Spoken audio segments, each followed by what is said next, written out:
Hey everyone, this is Neha, your tutor for philosophy in exam world. पिछले lectures में हम लोग logic की बात कर रहे थे और फिलॉसफी में लॉजिक और एपिस्टेमोलॉजी बहुत ही कनेक्टेड दो इश्यूज है जहाँ पे not issues right like they are like branches. तो बहुत सारे इश्यूज हैं logical and epistemological issues. So बहुत सारे क्षेत्रों में लॉजिकल और एपिस्टेमोलॉजिकल इश्यूज मिल जाती है. ठीक है, हम लोग दोनों को सेपरेट नहीं कर पाते.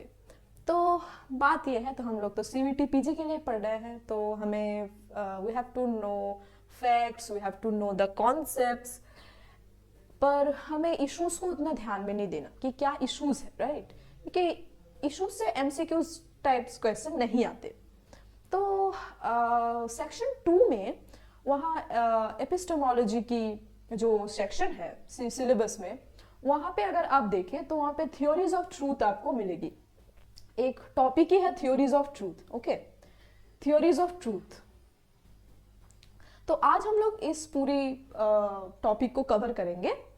थ्योरीज ऑफ ट्रूथ में जो थ्योरीज हैं, हम लोग तीन मेनली थ्योरीज ऑफ ट्रूथ की 5 थ्योरीज है, पर ग्रेजुएशन के सिलेबस में 3 ही पढ़ाई जाती है और ये ही प्रिवेलेंट थ्योरीज है. ओके, और क्वेश्चंस भी आती है तो यही तीनों थ्योरी से आती है, करेस्पॉन्डेंस थ्योरी, कोहेरेंस थ्योरी और प्रैग्मेटिक थ्योरी. पर इस थ्योरी को डिस्कस करने से पहले हम लोगों को ये जान लेना जरूरी है कि what is truth. Okay, we are gonna discuss about truth. So first we have to know what is truth and why are we at all searching about truth, right? So the question of truth, what it means in philosophy. So as I have written here, that throughout the years philosophers are trying to deal with questions like what is truth, how do we know truth. Okay, to answer these questions, philosophers also gave us like theories of truth with which we will discuss, about which we will discuss. Okay, so truth की खोज. So truth is the it is not accepted to say that truth is the crucial and the more core thing in philosophy, right? What is truth? So हम लोग कोई, as I said that we will not discuss about the issues, right? We only focus the concepts, the theories of truth. So the first one is the correspondence theories of truth. Right? What it is? Correspondence theory of truth. According to correspondence theory of truth, a proposition is true. Okay. So truth हम लोग किसे truth और falsity हम लोग किसकी बात कर रहे हैं? हम लोग लॉजिक में भी पढ़ा था कि एक आर्ग्यूमेंट की एट्रीब्यूट्स होती है कि वो आर्ग्यूमेंट वैलिड है या इनवैलिड है, पर एक प्रोपोजिशन हमेशा ट्रू या फॉल्स रहती है, राइट? तो जब भी ट्रूथ और फॉल्सिटी की बात उठेगी तब भी हम लोग प्रोपोजिशंस की बात करेंगे, राइट? पर प्रोपोजिशंस का सेंस हम लोग लॉजिकल सेंस में भी ले सकते हैं, पर ये मैंडेटरी नहीं है कि ऑलवेज प्रोपोजिशन ही ट्रू या फॉल्स होगी, क्योंकि प्रोपोजिशन के डेफिनेशन में हम लोग ने देखा है कि प्रोपोजिशन वही होती है which are only assertive sentences, right? But the case is not here, क्योंकि एक प्रोपोजिशन भी जैसे ट्रू होती है, एक असर्टिव सेंटेंस जैसे ट्रू हो सकती है, वैसे लाइक एन इंटरोगेटिव सेंटेंस कि मैं अगर कुछ सवाल कह रही हूँ कि वो सवाल करने के पीछे वो सवाल रेलेवेंट है या नहीं, वो सवाल करने योग्य है या नहीं, तो मेरे कुछ इमोशंस लाइक इमोटिव लैंग्वेज जो होती है हमारी, तो वो इमोशन सच है या नहीं. तो हम लोग emotive sentence, interrogative sentence, assertive sentence, सब सेंटेंसेस के बारे में ट्रूथ या फॉल्सिटी की बात कर लेते हैं. ठीक है, तो यहाँ पे प्रोपोजिशंस इज ट्रू, ये कहने का मतलब ये नहीं कि सिर्फ असर्टिव सेंटेंस की बात ही हम लोग कर रहे हैं. एक as I told you that epistemological and logical issues are same in some cases. Okay, so that's why we generally uses the term like propositions also in the epistemological field, right? So let's start with the correspondence theory. So what it is, according to this theory, a proposition is true just when it agrees with reality. So this is the most important point to remember that correspondence as the word itself refers that it corresponds to something which is a state of affairs. I mean, when I say something, when I propose a judgment to you or judgment to somebody, then whether the judgment is correspond with the reality or with the fact or not, this is the only inquiry of us, right? तो correspondence theory कहती है कि एक proposition तभी true होती है जब ये state of affairs को agree करती है, ठीक है? state of affairs के साथ जब बातें contradict नहीं होती, जब बातें मिल जाती है. फॉर एग्जाम्पल बहुत ईजी एग्जाम्पल है, अगर मैं कहूँ कि ये टेबल के ऊपर एक बिल्ली है, तो ये मेरी जो स्टेटमेंट है, there is a cat on the table, ये जो स्टेटमेंट है, अगर ये स्टेटमेंट तभी सच होगी जब रियलिटी में वहां पे एक कैट होगी. तो correspondence is theory as simple as that. बस यही कहती है कि अगर एक स्टेटमेंट सच है तभी जब वो रियलिटी को अग्री करती है, रियलिटी को करस्पॉन्ड करती है. बेसिक सा डेफिनेशन ये है कि it demands a unique conformity between judgments and state of affairs. Conformity with the facts, that's all. Nothing more about it, right? So for example, Delhi is the capital of India. This is the one of kind of a judgment, right? Kind of a statement or kind of a proposition, kind of a sentence, whatever you want to say. It's true because the statement is true. Why? Because it corresponds to the fact. This is a fact that Delhi is the capital of India. This is the fact. So whenever we say that Delhi is the capital of India, it matches with our reality. So that is why correspondence theory of truth says that this is the true proposition, right? So one thing which I want to say to you that correspondence theory applies easily to empirical statements. ठीक है? हम वही statement को जज कर सकते हैं कि वो ट्रू है या नहीं जो हमारी आंखों के सामने जिसका फैक्ट हमें दिख रहा है, ठीक है?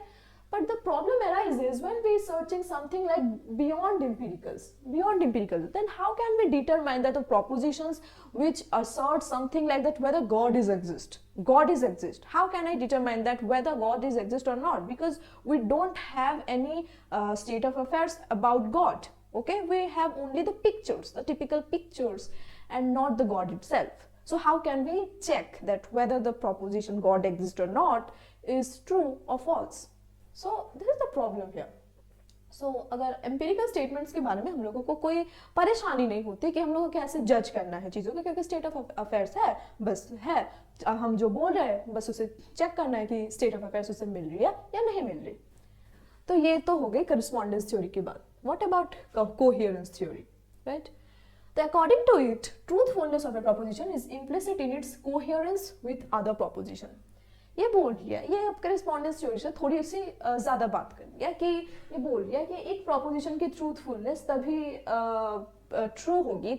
Truthfulness depends on the coherence of that proposition about which we are talking. If the proposition is coherent with other proposition, ठीक है? अगर एक प्रोपोजिशन तभी सच होगी जब हम लोग बोलेंगे कि वो प्रोपोजिशन दूसरे प्रोपोजिशंस के साथ कोहेरेंट है, कॉन्ट्राडिक्ट नहीं कर रही. अब बात ये है कि what is we actually mean by coherence, right? One proposition, if true, it must fulfill the criteria that they must be coherent with other propositions, right? So the question is, what we mean by coherence? So the basic definition is about this coherence is this, that a proposition is coherent with other body of proposition means that they are logically consistent with each other, or in other words we can also say the proposition does not contradict with any of them. They mutually support each other. दो propositions coherent to each other, ठीक है? two propositions are coherent to each other. हम कब कह सकते हैं ये बात? जब हम लोग ऐसे दो प्रोपोजिशंस की बात कर रहे हैं जब जो लॉजिकली वो कंसिस्टेंट है एक दूसरे के साथ, और वो दोनों को वो एक दूसरे को कॉन्ट्राडिक्ट नहीं कर रहे हैं. ये दो चीजें इंपॉर्टेंट है कि हम लोग जब कहेंगे कि दो प्रोपोजिशंस कोहेरेंट है. पर इसका मतलब ये नहीं कि हम लोग एक प्रोपोजिशंस एक प्रोपोजिशन अन्य प्रोपोजिशन के साथ कोहेरेंट है, इसका मतलब ये नहीं कि ये लॉजिक, एक प्रोपोजिशन दूसरे प्रोपोजिशन को लॉजिकली इंप्लाई करता है। P, अगर मैं कहूं P और curl P, the proposition P logically implies curl P। Okay, अगर मैं कहूं कि मैं आ रही हूं और इससे अगर मैं ये इन्फर करूं, मैं ये नहीं कह रही कि मैं नहीं आ रही हूं, so the proposition, the first proposition logically imply the second one. ठीक है, तो ऐसा बात नहीं है यहाँ पे। ठीक है, कोहेरेंट दो प्रोपोजिशंस अगर कोहेरेंट है तो ये एक दूसरे को लॉजिकली इंप्लाई करेंगे, ऐसा कुछ बात नहीं है। It only claims that they mutually support each other, they only provide support for each other। ठीक है, अब हम लोग देख लेते हैं कि कोहेरेंस थ्योरी की क्या एग्जांपल्स हो सकती है। मान लो एक घर में किसी का मर्डर हुआ है और कोई विटनेस नहीं है हमारे पास, तो हम लोग for example the statement mister Jones killed someone, mister Jones killed someone, killed X, okay, Mr. Jones killed X। to find out that whether the statement is true or not, what we can do, ठीक है, let's check the facts first। so हम लोग correspondence theory of truth की अगर बात करें तो हम लोग के पास कोई तो ऐसा फैक्ट है नहीं कि जिससे हम लोग ये मिला के देख सकते हैं कि मिस्टर जोन्स किल्ड और नॉट, ऐसा कोई फैक्ट तो है नहीं। तो इस the propositions like this, okay, ये जब प्रोपोजिशन, ऐसे प्रोपोजिशंस की बात, जब ऐसे प्रोपोजिशंस की ट्रूथफुलनेस की बात तक जब होती है, तब हम लोगों को कोहेरेंस थ्योरी ऑफ ट्रूथ की जरूरत पड़ती है। कैसे कि हम लोग पहले देखेंगे कि मान लो कि अगर मिस्टर जोन्स किसी को मर्डर किया है किसी घर पे, और हम लोग ऐसे किसी मिस्टर जोन्स और विक्टिम के शरीर पे जो मिस्टर जोन्स की डीएनए वाली खून लगी हो, और मिस्टर जोन्स को मर्डर होने के बाद देखा गया है, और फिर बाद में ऐसा है कि वो अपने घर से बहुत दूर चला गया है जहाँ पे मर्डर हुआ था, ये जानने के बाद, तो ये जो बाद वाले जो स्टेटमेंट्स है, वो स्टेटमेंट्स, ये जो स्टेटमेंट है कि mister Jones killed mister X, ये सारे स्टेटमेंट के साथ कोहेरेंट हो रही है क्योंकि सारे एविडेंसेस मिल रहे हैं हमें। तो ये जो हमारी इंक्वायरी है कि मिस्टर जोन्स ने मिस्टर एक्स को मारा है या नहीं मारा है, ये जो सारी प्रोपोजिशंस है, वो सारी प्रोपोजिशन ये प्रोपोजिशन के ऊपर एक एविडेंस तैयार कर रही है। तो ये सारी प्रोपोजिशंस को हम लोग कहेंगे are coherent to each other. ठीक है, इसका कोहेरेंट का मतलब ये नहीं कि P logically implies curl P, मतलब दो कोहेरेंट स्टेटमेंट वो है जो एक दूसरे को एविडेंस प्रदान करते हैं, जो एक दूसरे को सपोर्ट करते हैं, म्यूचुअली सपोर्ट कर रहे हैं, दोनों कॉन्ट्राडिक्टरी नहीं कर रहे, जो लॉजिकली कंसिस्टेंट हो, जो इंपीरिकली कंसिस्टेंट हो, ये है। तो जस्ट ये है कोहेरेंट थ्योरी, जब एक दूसरे के साथ कोहेरेंट है, मतलब लॉजिकली कंसिस्टेंट है, इंपीरिकली कंसिस्टेंट है। ये तो बात हो गई कोहेरेंस थ्योरी की। अब बात कर लेते हैं the last one, pragmatic theory of truth. ठीक है, तो ये क्या कहती है? This theory asserts that truth is what works. This is the core theme of the pragmatic theory of truth. Truth is that what works. It seems like very modern, right? And it is modern, yes. It associated with the ism which is called as pragmatism, right? Pragmatism हम लोग पढ़ेंगे बाद में, पर उसकी जो मूल बात है वो ये है कि pragmatism कहती है कि जिंदगी में वही चीज इंपॉर्टेंट है जो आपको काम देती है, बिना काम वाली चीज की कोई जरूरत नहीं, तो उसकी बात ही हम लोग नहीं करेंगे, उसकी वो फॉल्स है हमारे लिए और उसकी कोई रेलेवेंस नहीं है, उसकी कोई सिग्निफिकेंस नहीं है, जो काम नहीं आती। ठीक है, so this pragmatic theory also has some link with pragmatism, right? And what is the basis of this pragmatic theory of truth? The pragmatic theory of truth bases itself on the intuition that one cannot profit from error either by rejecting the proposition or by accepting a false proposition. False propositions का लेके हम क्या ही करेंगे? False propositions हमारी जिंदगी में कोई काम नहीं। हाँ, one can argue that sometimes we got some benefits, got some benefits from applying false propositions. हमने किसी को झूठ बोल दिया, तो ये तो बात है कि झूठ बोलने से हमारा काम बनता है, पर what will be the consequences? In long run, can we get benefit from applying false policies in our life? Perhaps not. A pragmatist would say that no, a false proposition cannot give us what we really want to do in our life, right? So this is the being right is the most advantageous policy according to the pragmatists. Okay?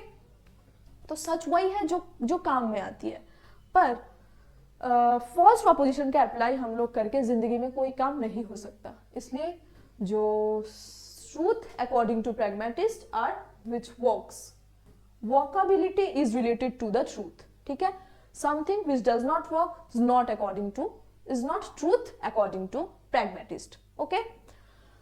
तो और यह एक बात और उठ के आती है, judgment is true if and only if it is justified at the end of the scientific inquiry. Pragmatism की शुरुआत हमारे मॉडर्न पीरियड एरा से होती है, जब साइंटिफिक डेवलपमेंट हो रही है, जब बहुत सारी वर्ल्ड वॉर के बाद बहुत सारी वैज्ञानिक अनुसंधान शुरू हुए हैं.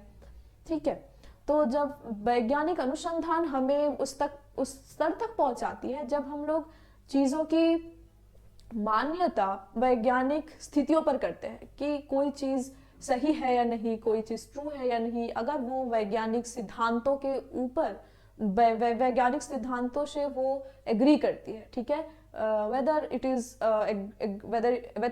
agrees with scientific inquiry or not, right? तो pragmatism की जो एसोसिएशन है वो है एक साइंटिफिक इंक्वायरी. ये साइंटिफिक इंक्वायरी के साथ जुड़ी हुई है. साइंस अगर एग्री करता है किसी चीज को तो वो it works and it is truth for pragmatist. ठीक है, तो बहुत सीधी सी बात है, pragmatic theory of truth जुड़ी हुई है वर्कबिलिटी से.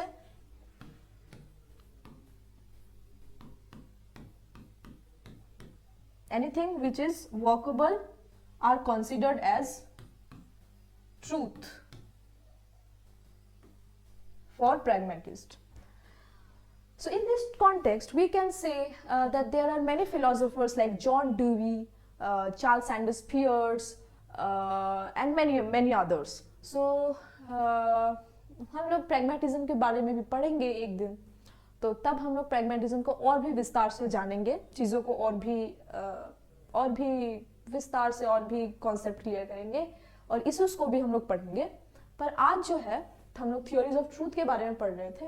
तो theories of truth which is most simple answer that according to pragmatists, theory of truth for them truth is always what works. Workability is the main criteria for truth.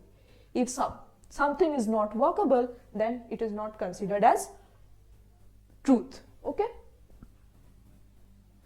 तो ये हम लोगों ने आज थियोरीज ऑफ ट्रूथ को पूरी तरह से कवर कर लिया. करेस्पॉन्डेंस थ्योरी को हमने जाना, कोहेरेंस थ्योरी को जाना और प्रैग्मेटिक थ्योरी को जाना. ये तीन थ्योरी से ही क्वेश्चन आएंगे और ये क्वेश्चन से कोई फैक्ट्स नहीं आते, ये जस्ट आपको कॉन्सेप्ट पूछती है. तो ये आज हम लोगों ने तीनों कॉन्सेप्ट्स को अच्छे से समझा और हम लोग और भी लेक्चर्स लाते रहेंगे. आप लोग एग्जाम वर्ड के साथ जुड़े रहिए. Thank you for watching this video. Please subscribe this channel. Thank you.